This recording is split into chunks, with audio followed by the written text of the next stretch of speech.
because, you know, like we just saw John's talk, and I know a lot of you guys, maybe docents or, you know, do wildlife talks and, you know, lectures for people. And because of the rarity of the eastern indigo and its, you know, its importance in conservation, it was really an education program, a docent that was ultimately responsible for this formation of this society, which is it's a great story. So there was a 7-year-old girl and her dad down in South Florida. They were at a zoo, and there was a docent that was talking about the plight of upland species and diminishing habitats. And she had an indigo, which you're going to see here in a second, for the kind of the meet and greet reptile encounter. And after her talk, the little girl turned to her dad and said, "Daddy, can you help save the eastern indigo like you did tigers?" And it turned out her dad, Tom Kaplan, started the organization Panthera, which is a global felid conservation organization. And he turned to his daughter, Orianne, and said, "Yes, I'll see what I can do."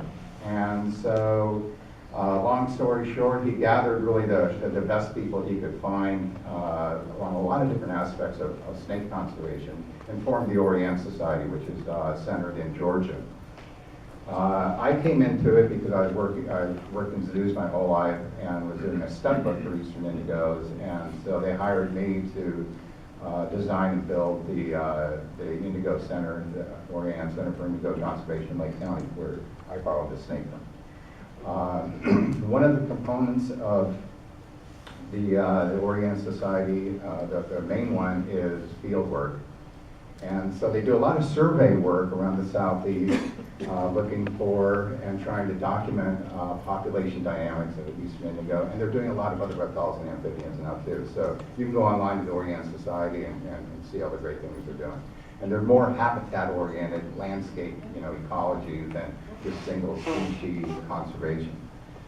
But so out at the Indigo Center over the last 10 years, we have been breeding indigos. And we have you know, quite a colony out there. And we have 2 release sites. One is in Connecticut National Forest in southern Alabama, and the other one is Appalachian Blessed Ravines, which is a nature conservancy land owned by the Nature Conservancy. And over 154 eastern indigos have been released from the program. They've been captive hatched at the center.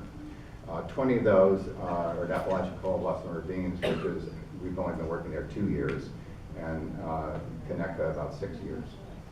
And so I think it's really the greatest example that I know of where, you know, this great organization, this conservation organization, boots on the ground, you know, people in the field, really evaluating and trying to influence legislation too, came about because somebody had a snake at a talk, and you just never know who's going to be in your audience and what can result from that. So for, you know, a docent, a 7-year-old girl, and a billionaire dad from Manhattan, it all worked.